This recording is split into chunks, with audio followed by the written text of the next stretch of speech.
السلام علیکم ورحمۃ اللہ وبرکاتہ۔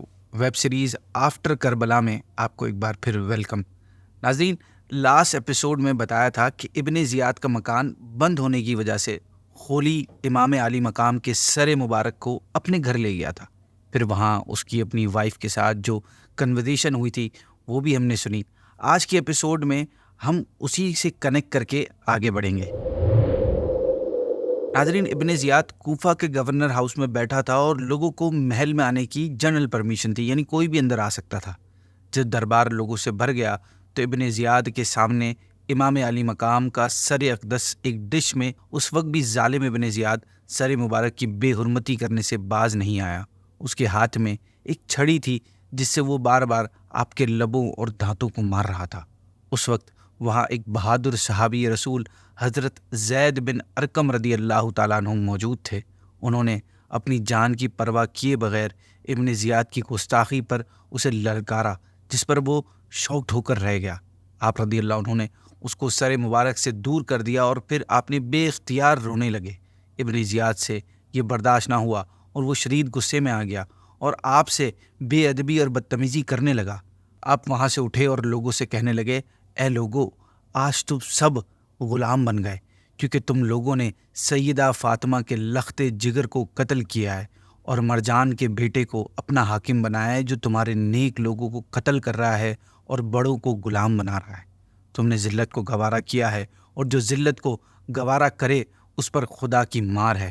پھر آپ نے ابن زیاد کو مخاطب کر کے کہا کہ اے ابن زیاد، میں تجھ سے وہ حدیث ضرور بیان کروں گا جو تجھے غیظ و غضب کی آگ میں ڈال دے گی۔ میں نے نبی پاک صلی اللہ علیہ وسلم کو دیکھا ہے کہ آپ نے اپنی ران پر حسن کو بٹھایا اور حسین رضی اللہ تعالیٰ عنہما، اور اپنے ہاتھ مبارک آپ نے ان کے سروں پر رکھ کر یہ دعا فرمائی ہے، یا اللہ، میں ان دونوں کو تجھے اور نیک مسلمانوں کو سونپتا ہوں۔ اے ابن زیاد، دیکھ نبی کی امانت کے ساتھ تو نے کیا کیا۔ یہ کہتے ہوئے آپ وہاں سے روانہ ہو گئے۔ اس کے بعد اہل بیت کے دوسرے افراد ابن زیاد کے سامنے پیش کیے گئے اور وہ ان اہل بیت اطہار سے بھی بدتمیزی کرنے لگا۔ معاذ اللہ ان کے سامنے اپنی فتح کا اظہار کرنے لگا۔ وہ یہ سمجھ رہا تھا کہ میں نے امام کو قتل کر کے بہت بڑا کارنامہ سر انجام دیا ہے۔ قربان جائیے اہل بیت اطہار پر کہ وہ اس عالم میں بھی اس کے سامنے نہ جھکے۔ پھر یہ بدبخت حضرت زین العابدین رضی اللہ تعالیٰ عنہ کو قتل کرنے کی طرف بڑھا۔ امام علی مقام کی بہن حضرت سیدنا زینب رضی اللہ تعالیٰ عنہا آپ کے درمیان آڑ بن گئی اور ابن زیاد کو قتل کرنے سے روکا۔ اس طرح وہ اپنے اس ناپاک ارادے سے باز آ گیا، ورنہ امام زین العابدین کو بھی شہید کر دیا جاتا۔ ویورز، اس کے بعد حضرت امام علی مقام کے سر مبارک کو انعامات حاصل کرنے کی غرض سے اس نے یزید کی طرف شام کے لیے روانہ کیا۔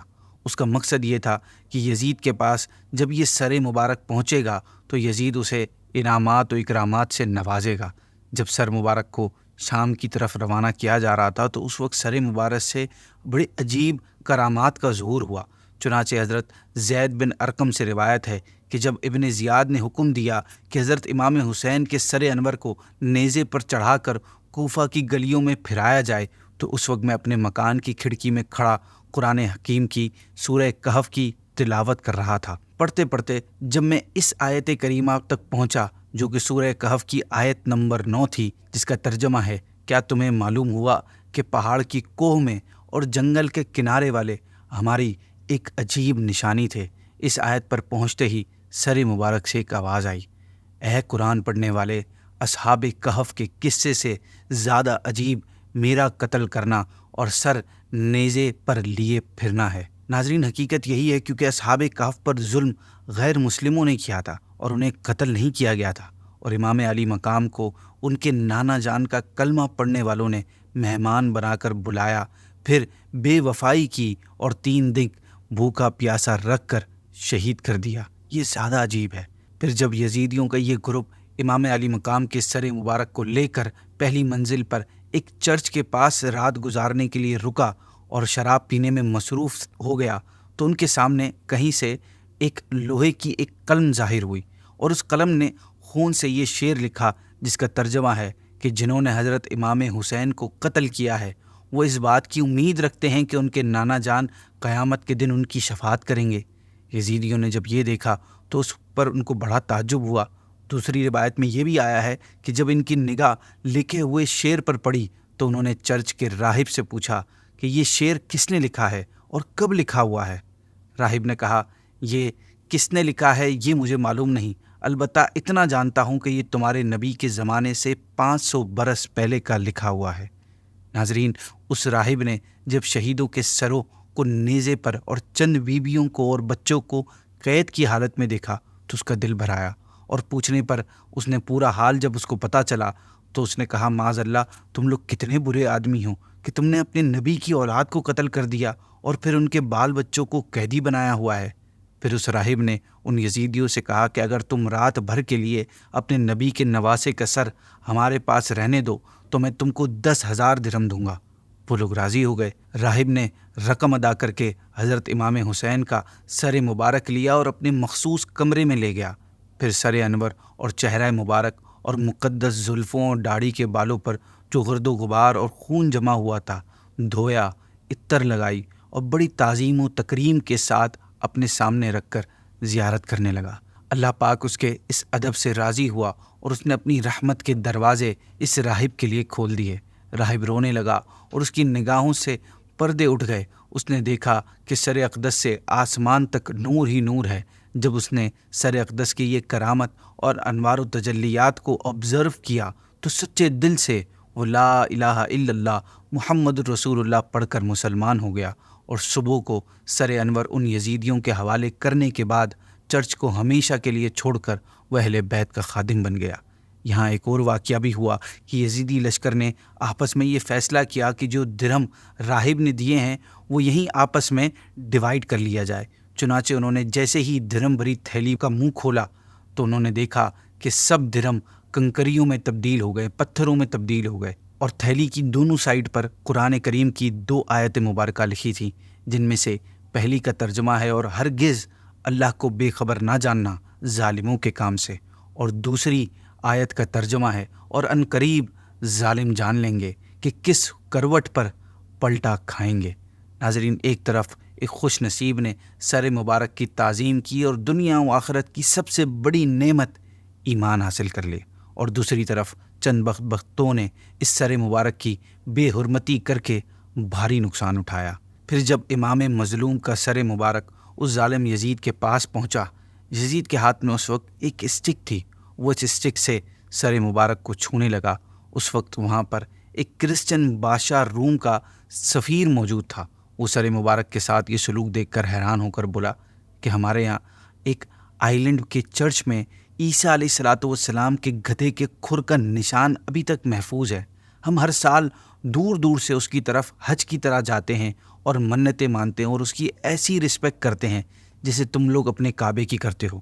تم نے اپنے نبی کے بیٹے کے ساتھ یہ سلوک کیا، میں گواہی دیتا ہوں کہ تم لوگ باطل پر ہو۔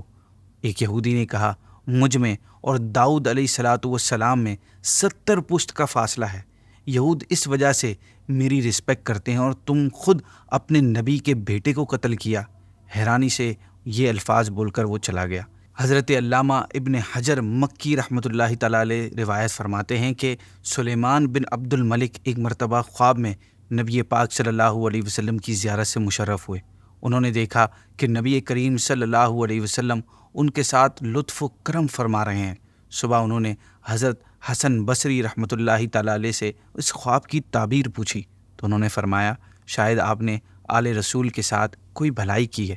عرض کی، جی ہاں، میں نے حضرت امام علی مقام امام حسین رضی اللہ تعالیٰ عنہ کے مبارک سر کو خزانہ یزید میں پایا تو اسے کفن دے کر اپنے ساتھیوں کے ساتھ اس پر نماز پڑھ کر اس کو دفن کیا ہے۔ آپ نے فرمایا، آپ کا یہی عمل پیارے آقا صلی اللہ علیہ وسلم کی خوشی کا سبب ہوا ہے۔ اینی وے ویورز، امام علی مقام کے سر انور کے دفن ہونے کی جگہ کے بارے میں ہسٹری کی کتابوں میں مختلف باتیں آئی ہیں۔ بعض ہسٹورینز کا کہنا ہے کہ سر مبارک کو جنت البقیع میں حضرت فاطمہ الزہرا رضی اللہ تعالیٰ عنہ کے پہلو میں دفن کیا گیا ہے، جبکہ بعض کا کہنا ہے کہ کربلا میں سر انور کو جسم مبارک سے ملا کر دفن کیا گیا۔ ناظرین، آج کے لیے اتنا ہی۔ آگے کی ڈیٹیلز انشاءاللہ ہم نیکسٹ ایپیسوڈ میں سنیں گے۔ آئیے آپ کو ایک بڑی ہی پیاری فضیلت سناتا ہوں کہ حضرت سیدنا زید بن ثابت رضی اللہ تعالیٰ عنہ بیان کرتے ہیں کہ حضور صلی اللہ علیہ وسلم نے فرمایا کہ بے شک میں تم میں 2 نائب چھوڑ کر جا رہا ہوں، ایک اللہ پاک کی کتاب جو کہ آسمان و زمین کے درمیان پھیلی ہوئی رسی کی طرح ہے، اور میری اطرت یعنی میرے اہل بیت، اور یہ کہ یہ دونوں اس وقت تک ہرگز جدا نہیں ہوں گے جب تک کہ میرے پاس حوض کوثر پر نہیں پہنچ جاتے۔